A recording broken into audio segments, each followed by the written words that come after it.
Good morning বন্ধুরা, কেমন আছো তোমরা সবাই? সুকন্যা সংসার একটু নতুন ভিডিওয় সবাইকে স্বাগত জানাই।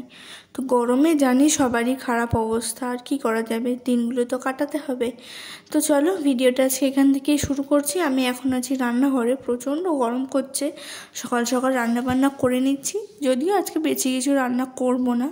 ওদিকে বেগুন কেটেছি, এদিকে নোটে শাক কেটেছি, এদিকে গোটা গোটা পটল কেটেছি। তো খোলাগুলো এইভাবে ছাড়িয়ে নিয়েছি আর এরকমভাবে চিড়ে দিয়েছি যাতে মশলাটা ভিতরে ঢোকে। তো আজকে এই গোটা গোটা পটলগুলো ঝাল করব, আর বেগুনটা করব ভর্তা মতো, আর শাক ভাজা করব। আজকে এই রান্না, আর কালকে একটু ডাল আছে সেটা গরম করব। এদিকে ভাতটা বসিয়েও দিয়েছি। তো চলো আমি কড়া বসিয়ে দিয়েছি, তেল দিয়ে দিয়েছি, পটলগুলো ভাজবো।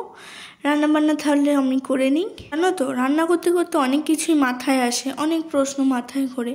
ছোটোবেলায় মা বলতো চাতক পাখি নামে একটা পাখি আছে, সেটা জলের জন্য হাঁ করে বসে থাকে, মানে কখন জল হবে, কবে জল হবে, এরকমটা ভাবে। তো এখন আমরা সব মানুষরাই এমনটা হয়ে গেছে যে একটু জল হলে হয়তো স্বস্তি হবে, গরম থেকে বাঁচতে পারবে।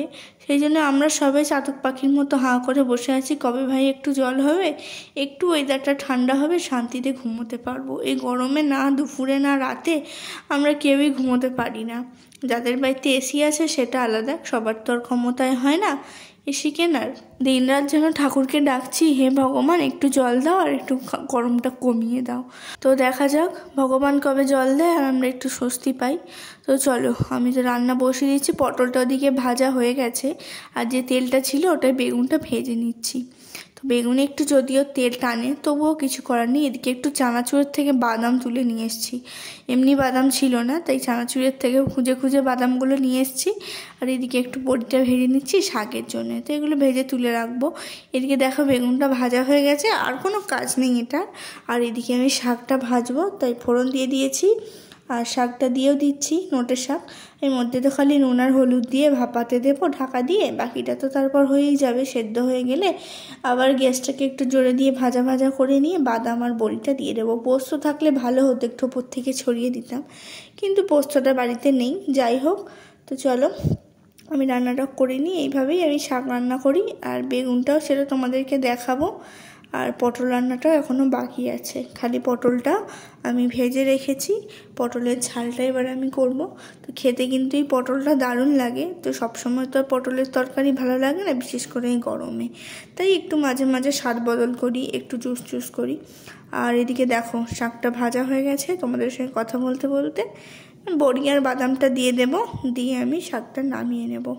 আর এদিকে দেখো আমি বাদামের খোলাগুলো ছাড়িয়ে নিয়েছি, আর বড়িটাও গুঁড়িয়ে রেখেছিলাম, ভালো করে দিয়ে দিয়েছি। আর দিয়ে ভালো করে মিক্স করে আমি নামিয়ে নেব। শুকনো গরম ভাতের সঙ্গে কিন্তু দারুণ লাগে এই শাক ভাজাটা খেতে। চলো আমার তো শাক ভাজা হয়ে গেছে, ওদিকে বেগুনটা মেখে ফেলি। বেগুনের মধ্যে কাঁচা পেঁয়াজ দিয়েছি, আর দিয়েছি কুঁচো লঙ্কা, আর একটু মশলা দিয়েছি, একটা চাট মশলা দিয়ে বেগুনটা এবার আমি ভালো করে মেখে নেব। একটু সর্ষের তেল দিয়েছি আর নুন দিয়েছি, নিয়ে পুরো যেমনভাবে বেগুন পোড়া মাখে সেইভাবেই, কিন্তু এটা তেলের মধ্যে ভাপিয়ে ভাজা, আর বেগুন পোড়াটা সম্পূর্ণ পোড়াতে হয়। তো বেগুন পোড়াটা আমার ঠিক বিশ্বাস হয় না, কারণ হচ্ছে ভেতর যদি পোকা থাকে এটা ভয় লাগে। তো সেই বেগুনটার মধ্যে মশলা দিয়ে নিয়েছি, আমি মেখে নেব। আর এদিকে আমি পটলের তরকারিটা বসাচ্ছি, ঝালটা। তো একটু ফোড়ন দিয়ে দিলাম, দিয়ে তারপর একটু কুচো পেঁয়াজ দিয়ে দিয়েছি। আর কুচো পেঁয়াজ দিয়ে পেঁয়াজটা আমি ভালো করে ভেজে নেব, আর তারপরে আদা রসুন বাটা দিয়ে দেব, দিয়ে ঘরোয়া যে সমস্ত মশলা থাকে সেগুলোই দেবো। আর এদিকে দেখো ভাতটাও হয়ে গেছে এতক্ষণে, চলো ভাতের ফ্যানটা ঝরিয়ে নিই। আর এদিকে দেখো সব মশলা দিয়ে দিয়েছি, হলুদ গুঁড়ো, নুন, ধনে জিরে গুঁড়ো, একটু সস দিয়েছি, আর একটা সুন্দর কালার আনার জন্য একটু কাশ্মীরি লঙ্কা গুঁড়ো দিয়েছি।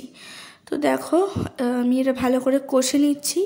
কষে যাওয়ার পর এটাতে জল দিয়ে দেব, ভালো করে কষানো হয়ে গেছে, জল দিয়ে দিয়েছি, একটু ফুটুক, তারপরে পটলগুলো দিয়ে দেব। পটলগুলো যেহেতু ছাঁকা তেলে ভাজা, তো সেই কারণে পুরোই সেদ্ধ হয়ে গেছে। এখনই যদি দিয়ে দিই অনেকটা মানে ঘেঁটে যাবে, তাই এটা ফুটে গেছে, জলটা কমেও গেছে, আর পটলটা আমি দিয়ে দিয়েছি।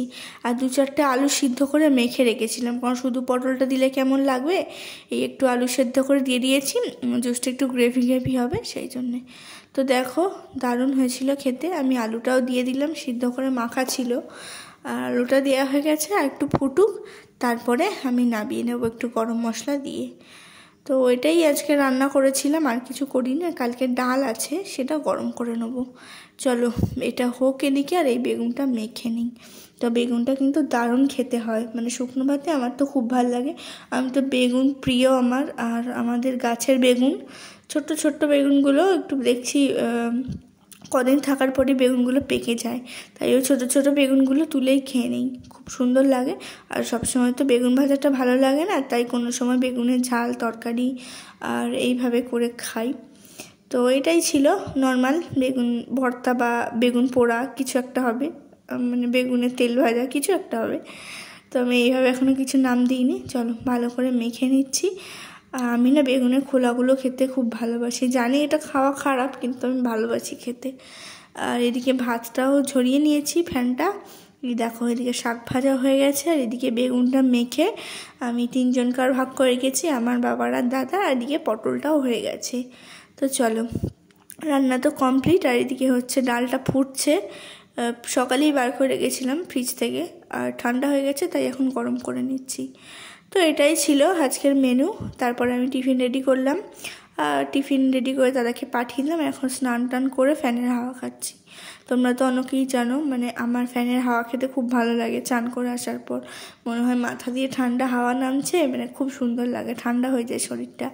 এদিকে ভাত নিয়ে নিয়েছি, যেহেতু সব কিছুই আজকে প্রিয় প্রিয় রান্না আমার, তাই ভাতটা একটু বেশি নিয়ে ফেলেছি। যাই হোক আজকের জন্যে এটা খেয়ে নেব। এই দেখো কার্টুন দেখতে দেখতে দেখছি। তো আমার মতো মানে কে কে আছো বলো তো, যারা কার্টুন দেখতে দেখতে ভাত খাও? টিভিতে আমি কার্টুন চালিয়ে দিই, আর যদি একা খাই তো ফোন দেখতে দেখতে খাই, তাছাড়া তো মানে খাওয়াই যায় না। চলো আমি খাওয়া দাওয়া করে নিই।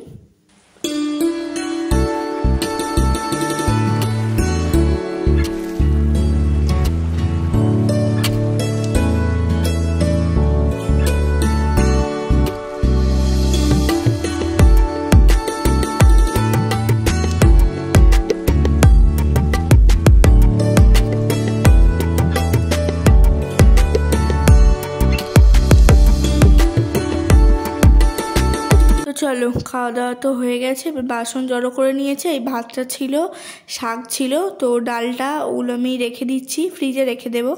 আর এদিকে বাবা তো বসে বসে এখন টিভি দেখছে। এখন সন্ধেবেলা, দুপুরে একটু রেস্ট নিয়েছিলাম, আর তারপরে এসে একটু চা করছিলাম। তো এখন রান্নাঘরে এসে গেছি, জল বসিয়ে দিয়েছি, তার সঙ্গে চিনি দিয়ে দিয়েছি, চাও দিয়ে দিলাম। এবার ফুটে গেলেই খেয়ে নেবো। তো আজকে খিদেটা বেশি নেই, যেহেতু ভাতটা খেয়েছিলাম।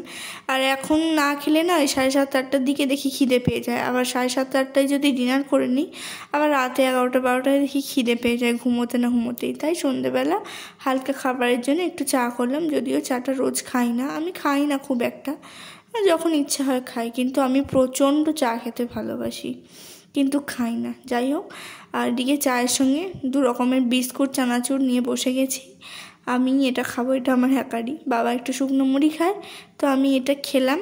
খেয়ে দিয়ে আবার রান্নাঘরে এসে গেছি, রাতে রান্না করব বলে, রুটি করব, আর দেখি কি করা যায়।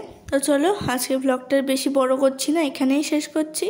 সবাই ভালো থেকো, দেখা হবে একটা নতুন ভিডিও। সবাইকে অনেক অনেক ভালোবাসা।